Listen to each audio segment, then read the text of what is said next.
сәлеметсіздер ме, ардақты көрермен? Бүгінгі оқиға көптеген аналарға ой салады. Кейде ана баласы үшін өзін ұмытады. Кейде ене келіннің көңілін табамын деп, өз үйінде өзінен рұқсат сұрайтын адамға айналады. Ал жақсылықты бәрі бірдей бағалай ма?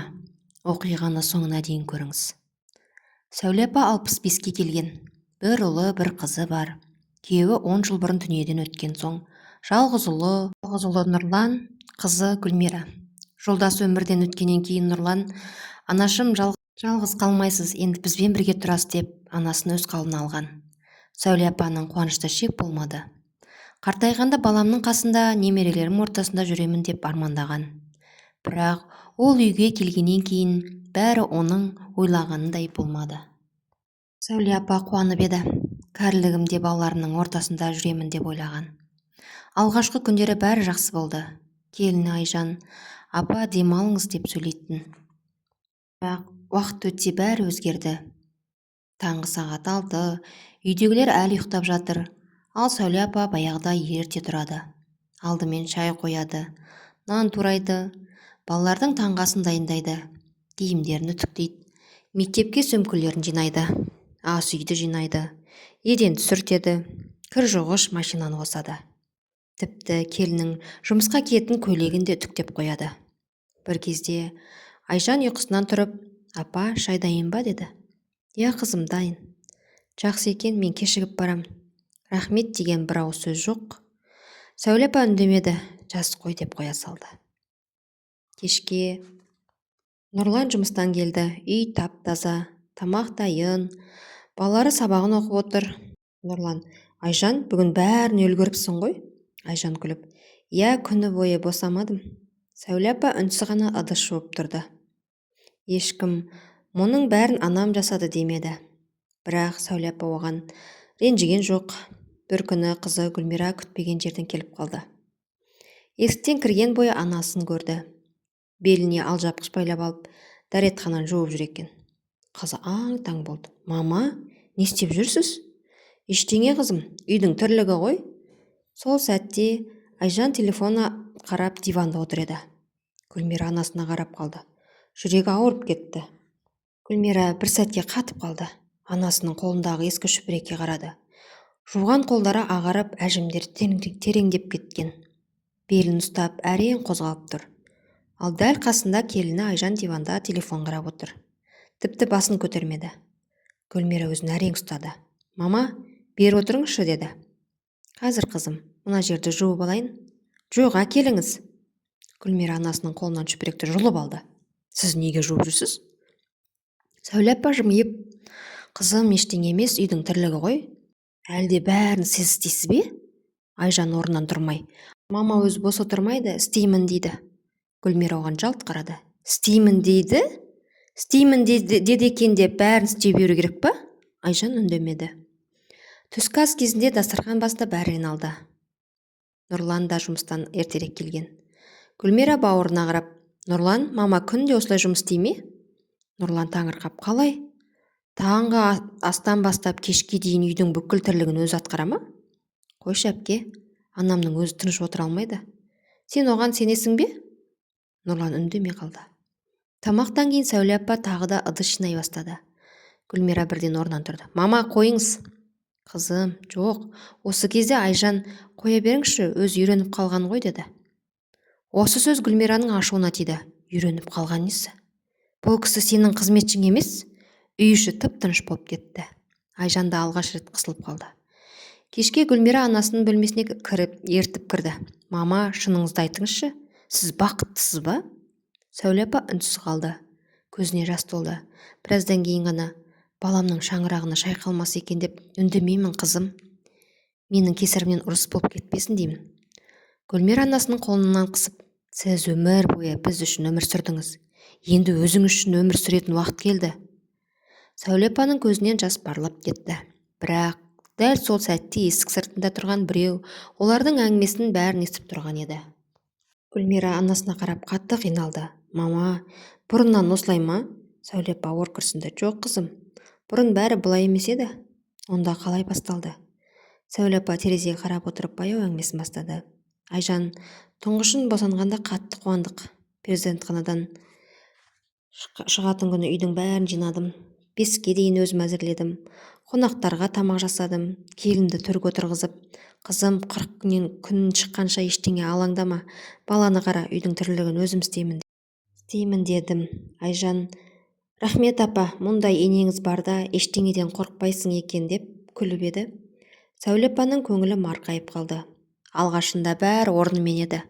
Сәуле апа таңнан кешке дейін тамақ пісіреді, сорпа қайнатады, ет асады, келіне арнайы құнарлы тағамдар әзірлейді. Шайын төсегіне дейін апарып берді.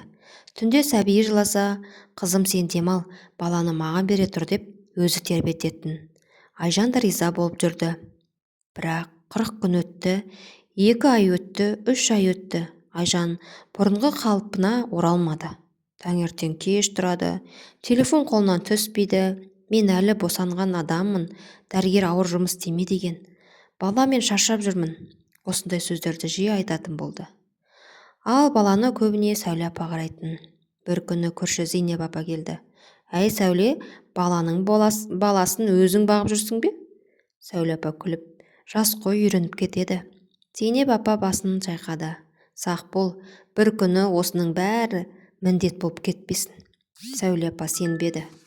Жоқ, менің келінім ондай емес. Алайда Зейнеп апаның айтқанына айна қатесіз келді. 1 жылдан кейін Айжан ештеңе қол тигізбейтін болды. Апа, шайымды әкелесіз бе? Апа, баланың жөргегін ауыстырып беріңізші. Апа, бүгін палау жегім келіп тұр. Апа, киімдерімді түктеп қойыңызшы. Сәуле апа бәрін үнсіз орындайтын. Өйткені ол келіннің емес, ұлы Нұрланның шаңырағын, тыныштығын ойлайтын. Бірақ сол үнсіздік күннен күнге Айжанды еркелетіп, Сәуле апаны өз үйінде қызметшіге айналдырып бара жатқанын ешкім байқамады. Сол күннен кейін Сәуле апаның иығына түскен жүк бұрынғыдан да ауырлай түсті. Айжан декреттік демалыстан кейін жұмысқа шықты. Басында Сәуле апа, жарайды қызым, жұмыс істесең үйге көмегі болсын деп қуанды. Бірақ уақыт өте келе бір нәрсені байқай бастады. Айжан жұмыстан келеді, қолындағы сөмкесін диванға тастайды, телефонын алып әлеуметтік желіні қарайды. Апа, шай дайын ба? Апа, бүгін не пісірдіңіз? Апа, ертең балалардың киімін дайындап қойыңызшы. Осы сөздер ғана.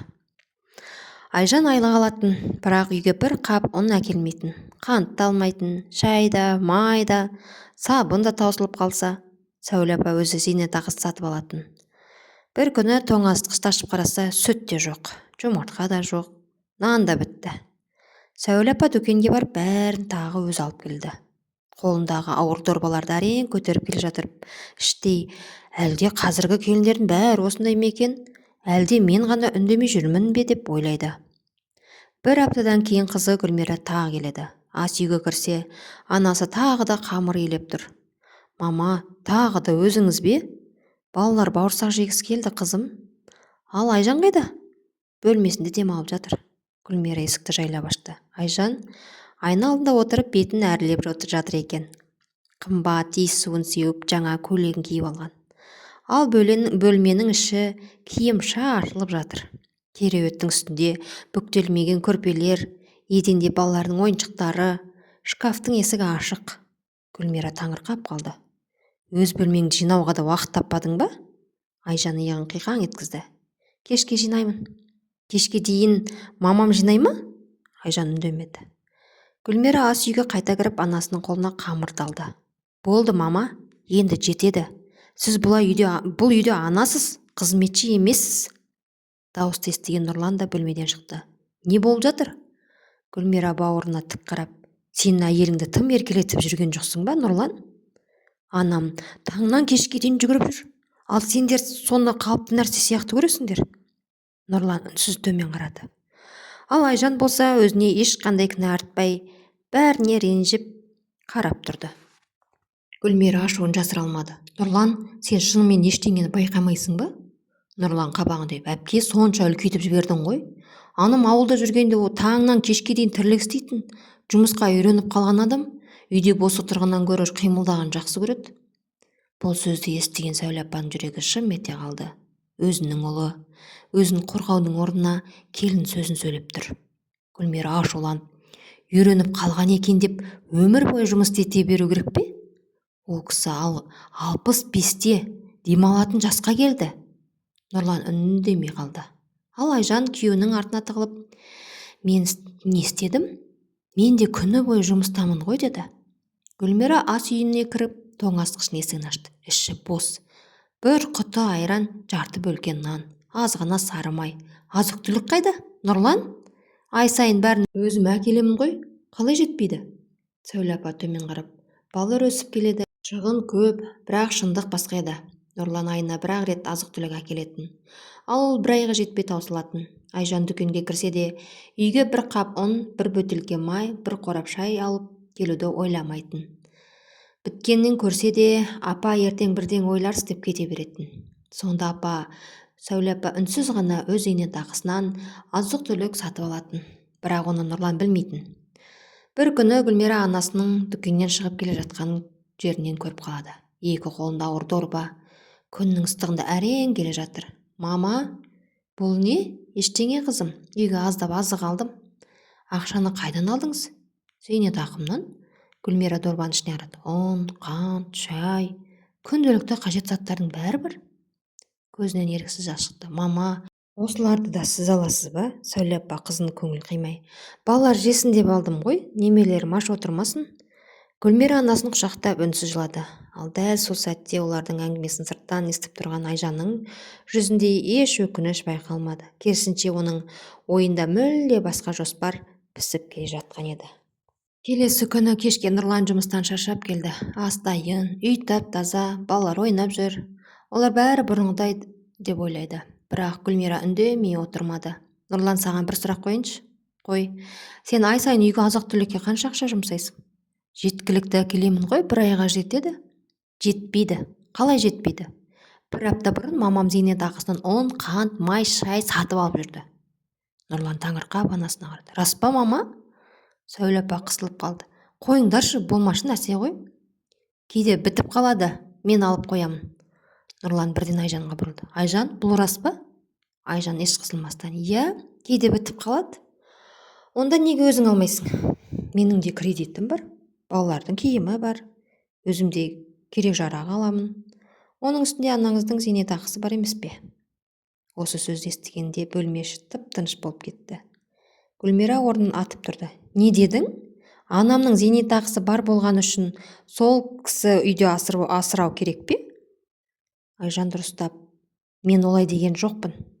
Бірақ үйге көмектесе несі жаман? Гүлмира ашуға булығып: бұл көмек емес, бұл пайдалану. Сәуле апа екі араға түсіп: қызым, болды, ұрыспаңдар, мен ренжімеймін. Мен балаларымның амандығын ғана қалаймын.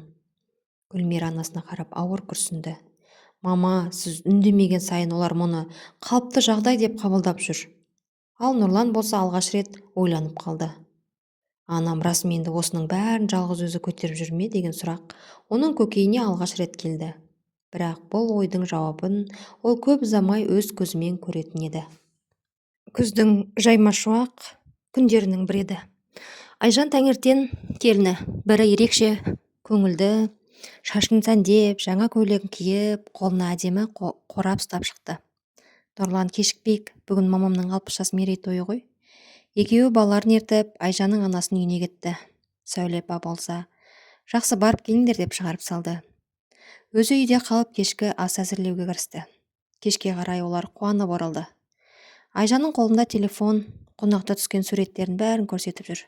Қараңызшы апа, мамама қандай сыйлық жасадық. Суретте Айжан анасының қолына жарқыраған алтын жүзік тағып тұр екен. Қонақтар ду шапалақтап жатыр. Шағын ғана өткіземіз деп, өздері барып балалар ғана құттықтаймыз деген. 60 жасқа лайық сыйлық болды деп мәз болды Айжан. Құдағиын да шақырмаған. Сәуле апа суретке үнсіз қарап қалды. Жүзіктен емес, ұлы мен келіннің анасына деген құрметіне сүйсінді. Бірақ сол сәтте жүрегінің бір түпкірі шым ете қалды. Менің де жасым 60-тан асты, менің де туған күнім өтті, менің қадірім болмағаны ма? Ол осы ойды ішінен жұтып ештеңе демеді. Сол түні Нұрлан анасына оңаша көріп қалды. Мама, ренжіп қалдыңыз ба? Сәуле апа жымиып: жоқ балам, Әр ана баласының қуанышын қалайды. Нұрлан күліп: аман болыңызшы, мама. Келесі жылы сізге де одан да әдемі алтын жүзік алып беремін. Уәде. Сәуле апа үнсіз басын изеді. Бұл сөзді ол бірінші рет естіп тұрған жоқ еді. Өткен жылы да келесі жылы алып беремін деген. Одан бұрын да дәл солай айтқан. Жыл сайын уәде береді. Жыл сайын кейінге қалатын құр сөз. Сәуле апа ұлының көңілін қимай: жарайды балам, аман бол деді. Бірақ іштей мені бала сияқты уәдемен жұбата береді. Маған алтынның керегі жоқ еді. Бір ауыз жылы сөздің өзі жететін еді деп ауыр күрсінді. Жылдар өте берді. Сәуле апаның шашы аппақ болды. Бұрынғыдай ширақ емес, белі жиі ауырады, тізесі сырқырайды, баспалдақпен көтерілу өте қиындай бастады. Бірақ соған қарамастан таңғы 6-да тұрып үйдің тірлігімен айналысатын әдетіне айнамады. Гүлмира әр келген сайын анасын алаңдап қайтатын. Бір күні екеуі аулада отырып шай ішіп отырды. Гүлмира анасының жүдеп кеткен жүзіне қарап: мама, сізді алып кеткім келеді, бірақ жағдайымды өзіңіз білесіз. 3 бөлме пәтерде тұрамыз. Өзімнің енем де бізбен бірге тұрады. Балалар өсіп қалды. Сізді апарсам таршылық болады. Дауысы дірілдеп кетті. Кешіріңізші, мама. Сәуле апа қызының қолынан сипады. Жоқ қызым, олай айтпа. Сенің де өз отбасың бар. Оның үстіне ұлым бар да, сенің үйіңе барып не істеймін? Ұлдың шаңырағы ананың өз үйі. Мен осындамын. Нұрлан бар ғой. Гүлмира анасының осы сөзінен кейін естіген сайын жүрегі сыздайтын. Өйткені Нұрланның бар екенін білсе де, анасының жалғызсырап жүргенін көріп жүрген еді. Кешке қарай Гүлмира кетуге жиналды. Анасын құшақтап ұзақ тұрды. Мама, өзіңізді күтіңізші. Шаршасаңыз бәрін жасай бермеңіз. Сәуле апа күлімсіреді. Уайымдама қызым, мен жақсымын. Бірақ қызы кетісімен сол баяғы тірлік қайта басталды. Апа, балалардың киімін үтіктеп қойыңызшы. Апа, ертең таңертең ерте тұрып бауырсақ пісіріңізші. Апа, үйдің еденін жуып беріңізші. Сәуле апа үнсіз ғана орнынан тұрады. Ал есік алдына кетіп бара жатқан Гүлмира артына бір рет бұрылып қарады. Терезеден анасын тағы да ас үйге асығып бара жатқанын көріп көзіне жас алды. Ол жүрегімен бір нәрсені сезді. Егер ештеңе өзгермесе, бұл үнсіздіктің соңы жақсылыққа апармайтын еді. Сол күндері Сәуле апа көптен бері көрінбей кеткен құрбысы Зәуре апаны есіне алды. Екеуі көп сырласатын, бұрын аптасына бір рет болса да хабарласып тұратын. Бірақ соңғы 2 аптадан бері Зәуре апа еш хабар болмады. Ауырып қалды ма екен деп уайымдады Сәуле апа. Телефонын алып нөмірін терді. Бірнеше қоңыраудан кейін ар жақтан тыныс дауыс естілді. Сәуле, қалайсың? Зәуре, қайда жоғалып кеттің? Уайымдап кеттім ғой. Ар жақтан күлкі естілді. Мен қазір қарттар үйіндемін. Сәуле апа үнсіз қалды. Не дедің? Өз еркіммен келдім. Балалардың жіберді ме? Жоқ, ешкім қоған жоқ, өзім шештім. Сәуле апа таң қалып, сонда қалай? Зәуре апай жайлап күліп алды. Сәуле, мен жалғыз тұратын едім ғой. Денсаулығым сыр бере бастады. Бір күні ойладым, үйде жалғыз қамалып отырғанша адамдардың арасында болғаным жақсы шығар деп келдім. Өкінбеймін. Мұнда дәрігерлер күнде қарап тұрады.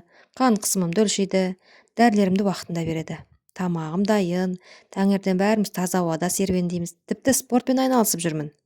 Емдік жаттығулар жасаймыз, жаңа достар таптым. Күні бойы әңгімелесеміз. Жалғыздық деген жоқ. Сәуле апа үнсіз тыңдап отырды. Ал қарттар үйін мүлде басқаша елестететін. Ал балаларың келіп тұра ма деп сұрады Сәуле апа. Әрине, демалыс сайын келеді. Немерелерімді де ертіп келеді. Бұрынғыдан да сағынып кездесеміз. Кейде адамның қадірін қасында жүргенде емес, сәл алыстағанда түсінеді екен. Осы сөз Сәуле апаның жүрегіне қадалып қалды. Телефонды қойғаннан кейін ұзақ уақыт үнсіз отырды. Терезеден сыртқа қарап терең ойға батты. Мен не үшін өмір сүріп жүрмін? Өзім үшін бе, әлде біреудің тірлігін атқару үшін бе? Сол кезде Айжанның дауысы естілді. Апа, шай қойып жібересіз бе? Сәуле апа орнынан тұрды. Бірақ бұл жолы бұрынғыдай асықпады. Сәуренің сөздері санасына кетпей қойды.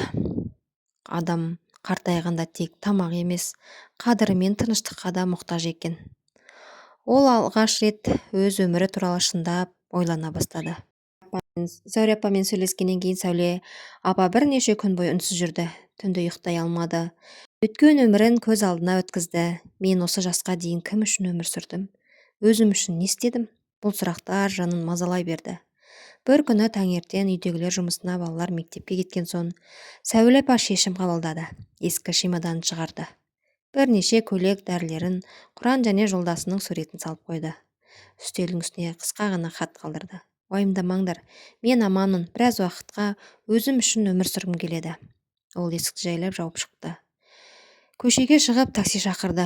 Апа, қайда барамыз? Деп жүргізуші. Сәуле апа қолындағы қағазды берді. Онда қарттар үйінің мекен-жайы жазылып тұр еді. Бір сағаттан кейін сол жердің алдына келді. Жүрегі дүрсілдеп тұрды. Дұрыс істеп жатырмын ба деп іштей қобалжыды. Есіктен ақ халатты қызметкер күрімдеп қарсы алды.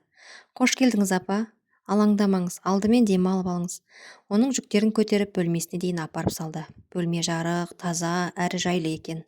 Терезеден гүлге толы бақ көрінеді. Сәуле апаның көңілі сәл орнына түсті. Сол күні дәрігерлер толық тексеруден өткізді. Қан қысымын өлшеді, жүрегін тыңдады, қан талдауын алды. Қажетті анализдердің бәрін жасады. Апа, денсаулығыңызды енді тұрақты бақылап тұрамыз, деді дәрігер. Дәрілеріңізді уақытында беріп отырамыз. Сәуле апа көптен бері ешкімнің өз денсаулығына осылай көңіл бөлмеген сезді. Түскі асқа шақырғанда дастархан дайын тұр. Апа, бүгін демалыңыз, тамақ дайындамайсыз, ыдыс жумайсыз, еден де жумайсыз. Енді өзіңізге уақыт бөліңіз. Осы сөздерді естігенде Сәуле апаның көзіне жас келді. Жылдар бойы алғаш рет ол ешкімге қызмет көрсетпей, өзі дайындалған асты жайланып отырып ішті. Сол кеште таза ауада серуендеп, басқа желермен танысты. Олар күліп, әңгімелесіп отыр екен. Сәуле апа іштей, мен мұнда жалғыз емес екенмін. Мені де адам ретінде қадірлейтін жер бар екен деп ойлады. Ал дәл сол сәтте Нұрлан жұмыстан келіп, үйде анасының жоқ екенін көріп, үстелдің үстінде хатты оқығанда, оның өңі бозарып кетті. Сәуле апа үйден кеткеннен күні Нұрлан телефон соқты. Балам, уайымдама, мен 10 күнге шипажайға демалуға келдім. Денсаулығымды қаратып алайын дедім. Нұрлан бірден көңілі жайланды. Дұрыс жасадыңыз, мама, дем алып келіңіз. Ақшадан қысылмаңыз. Сәуле апа үнсіз ғана, жарайды балам, деді. Ол шындықты бірден айтуға батылы жетпеді. Күндер өте берді. Қарттар үйінде Сәуле апаның өңі кіре бастады. Таңертең емдік жаттығуларға қатысады. Дәрігерлер қан қысымын тексереді, уақытында дәрісін береді. Таза ауада серуендейді. Кешке құрбыларымен отырып шай ішеді. Көптен бері мұншалықты тыныш өмір көрмеген еді. 10-шы күні Нұрлан анасына телефон шалды. Мама, қашан келесіз? Үй босап кетті. Немерелеріңіз сізді сұрап жатыр. Сәуле апа үнсіз қалды. Бірнеше секундтан кейін ғана, балам, мен саған бір шындықты айтуым керек. Мен шипажайда емеспін. Нұрлан селк ете қалды. Онда қайдасыз? Мен қарттар үйіндемін. Телефонның ар жағында үнсіздік орнады. Не? Қалай? Сіз әзілдеп тұрған жоқсыз ба? Жоқ, балам, бұл менің өз шешімім. Ешкім мені мәжбүрлеген жоқ, өзім келдім. Нұрланның қолынан телефоны түсіп кете жаздады. Мама, неге? Мен тірі тұрғанда, сіз қалайша қарттар үйіне барасыз? Сәуле апа жай ғана, балам, мен мұнда жаман емеспін. Керісінше өзімді адам сияқты сезініп жүрмін. Демаламын, денсаулығыма қарайды, ешкім салмақ салмаймын. Ешкімнің шайын қайнатпаймын. Осы сөздер Нұрланның жүрегіне найзадай қадалды. Мама, мекен-жайын беріңізші. Сәуле апа үнсіз ғана мекен-жайды айтты. Нұрлан телефонына қарап жіберді. Экранда анық жазылып тұр еді. Қарттар үйі. Ол орындыққа сылқ етіп отыра кетті. Сол сәтте ғана анасының қанша жылдан бері үнсіз азап шегіп жүргенін кеш түсіне бастады. Нұрлан телефонды қойғаннан кейін ұзақ уақыт үнсіз отырды. Ол болған жағдайды әлі есене алар емес. Айжан болса еш алаңдамағандай шайын ішіп отырды. Не болды, деді жай ғана. Мама қарттар үйіне кетіпті. Айжан иығын көтеріп, сонда не болыпты? Демалғысы келген шығар. Егер өзіне ұнап, көңілі тыныш болса, тұрғаны дұрыс шығар. Мұнда да күнде жұмыс істеп шаршайтын еді. Нұрлан таңырқап әйеліне қарады. Ол анасының жоқтығын аса ауыр қабылдамағандай көрінді. Ертеңіне Гүлмира да бәрін естіді. Алғашында қатты жылады. Бірақ сол күні анасына барып қайтуды ұйғарды. Қарттар үйіне кіргенде ол мүлде басқа Сәуле апаны көрді. Анасының жүзі нұрланып кеткен, шашын әдемілеп тараған, үстінде таза жарасымды киім, қолында кітап. Жанында өзімен қатарлас әжелер күліп әңгімелесіп отыр. Сәуле апа қызын көріп қуанып орнынан тұрды. «Қызым, келдің бе?» Гүлмира анасын құшақтап тұрып таң қалды. «Мама, сіз жасарып кетіпсіз ғой?» Сәуле апа күліп жіберді. «Мұнда ешкім маған апа шай қойыңыз, апа тамақ пісіріңіз, апа еден жуыңыз демейді. Таңертең бәріміз бірге серуендейміз, денсаулығымызды қарайды, кітап оқимыз, ән айтамыз. Өзіме уақыт табылды қызым». Гүлмира анасының көзінен көптен бері көрмеген қуанышты байқады. Ол үнсіз ғана анасының қолынан қысты. «Мама, егер өзіңіз осында бақытты болсаңыз, мен сізді қолдаймын. Маған ең маңыздысы сіздің амандығыңыз бен тыныштығыңыз». Сәуле апа оның көзіне жас келді. «Рахмет қызым. Ақыры біреу менің көңілімді сұрады». Сол сәтте есік алдында үнсіз тұрған Нұрлан анасының жүзінде күлкіні көріп, жүрегі шымырлап кетті. Ол анасына көп жылдан бері дәл осындай күлкі көрмеген еді. Сәуле апа қарттар үйіне келгеннен бері 1 ай болды. Оның өмірі мүлде өзгерді. Таңертең жаттығу, түсте кітап оқу, кешке серуен. Ең басты, ешкім оған бұйрық бермеді. Ешкім «Апа шай қойыңыз, апа тамақ істеңіз, еден жуыңыз» демейді. Ол алғаш рет өз өмірін өзі сүріп жатқандай сезінді. Бір күні мәдениет жетекшісі жанына келді. «Сәуле апа, дауысыңыз өте әдемі екен. Бізде қарттардан құралған хор бар. Соған қатысқыңыз келе ме?» Сәуле апа қысылып күлді. «Жас кезімізде ән айтатынмын, бірақ тұрмысқа шыққан соң бәрі қалып қойды. Ендеше қайта бастайық», деді жетекші. Келесі аптадан бастап Сәуле апа хордың репетициясына қатыса бастады. Алғашта ұялды, бірақ уақыт келе дауысы ашылып, ұжымға тез сіңісті. Әжелер мен аталар оны ерекше жақсы көріп кетті. Олар бірге ән айтып, бірге күліп, ескі күндерді еске алатын. Сәуле апаның жүзі күннен күнге нұрлана түсті. Арада 2 ай өткенде хорды халық ардагерлер концертіне шақырды. Барлығы бірдей ұлттық киім киіп сахнаға шықты. Зал көрерменге лық толы еді. Ән аяқталған соң сәтте жұрт ұзақ қол соқты. Сәуле апаның көзіне жас келді. Ол өмірінде бірінші рет өзін бірге керек адамдай сезінді. «Менің де орындалмаған арманым бар екен ғой» деп ойлады. Сол күні концерттің суреттері әлеуметтік желілерге жарияланды. Көп ұзамай сол суретті Гүлмира көріп қалды. «Мынау мамам ғой?» Ол бірден Нұрланға жіберді. Нұрлан видеоны ашып көрді. Сахнада анасы күлімдеп ән айтып тұр. Жүзінен бақыт байқалады. Ол бұрын үйде жүргенде шаршаған, мұңайған Сәуле апа емес еді. Нұрланның көзіне еріксіз жас келді. «Мен анамның бақытын өз үйімде байқамаппын. Ал ол бақытын бөтен жерден тауыпты». Осы сәтте ол анасын қалай да қайтару керек деген шешімге келді. Бірақ Сәуле апаның енді оған беретін жауабы Нұрлан күткендей болмайтын еді. Ұлы анасын қанша рет шақырып үйге қайтармақ еді, бірақ Сәуле апаның жауабы тек «Осында маған тыныштық, осы жақта ұнайды» деген көп жауап айтты. «Қаласаңдар келіп тұрыңдар, шығарып алуға да болады, арасында қыдыртып тұрыңдар» деп ақылын айтты. Ардақты көрермен, осы оқиға сізде қандай ой салды? Сәуле апа сияқты аналар өмір бойы үндемей қызмет ете беру керек пе? Әлде белгілі бір жастан кейін өз өмірін, өз денсаулығын, өз бақытын таңдауға толық құқығы бар ма? Сіз Сәуле апаның орнында болсаңыз не істер едіңіз? Ұлының үйінде қалып, бәріне төзе берер ме едіңіз? Әлде өзіңізді қадірлейтін, тыныш өмірді таңдар ма едіңіз? Пікіріңізді міндетті түрде комментарийға жазыңыз. Әр пікірді оқимыз. Егер бұл оқиға жүрегіңізге әсер етсе, арнамызға тіркеліп, лайк басуды ұмытпаңыз. Алда өмірден алынған осындай тағылымы мол әңгімелер әлі де көп болады. Өмір бойы келін болып жүруі керек пе? Әлде өз бақыт үшін батыл шешім қабылдаған дұрыс па? Сіздің жауабыңызды күтемін. Келесі кездескенше дендеріңіз сау болсын, отбасыларыңыз аман болсын. Бар жақсылықты тілеймін. Осы әңгімемізді соңына дейін бірге тыңдағандарыңыз үшін әрқайсыңызға шын жүректен алғыс айтамыз. Алла әр шаңыраққа береке, бірлік пен мейірім нәсіп етсін. Әрбір ана мен әкенің қадірі тірісінде бағалансын. Ешбір ана баласының үйінде өзін артық сезінбесін. ешбір қария жалғыздықтың мұңын тартпасын. Балаларымыз ата-анасына қамқор, мейірімді болып өссін. Үлкенге құрмет, кішіге ізет әр отбасының берік дәстүрі болсын. Жүректеріңізден мейірім, үйлеріңізден қуаныш, дастарханыңыздан береке кетпесін. Баршаңызға зор денсаулық, ұзақ ғұмыр, отбасыларыңызға амандық, адал ризық пен мол бақыт тілейміз. Алла тағала әрбір үйге тыныштық, әр анаға құрмет, әр балаға иман мен ізгілік нәсіп етсін. Әумин. Ене өмір бойы келін болып жүру керек пе, әлде өз бақыты үшін батыл шешім қабылдаған дұрыс па? Сіздің жауабыңызды күтемін. Келесі кездескенше сау болыңыздар.